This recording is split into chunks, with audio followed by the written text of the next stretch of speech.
मैं तेरी शरण में आई, काट दे रोग बालाजी।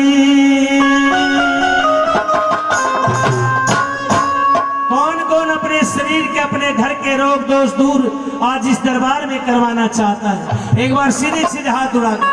आज न जाने किस हाथ पर भगवान की निगाह हो जाए, न जाने किसका बिगड़ा कार्य आज इस दरबार में संवर जाए। एक बार दोनों हाथ सीधे उठा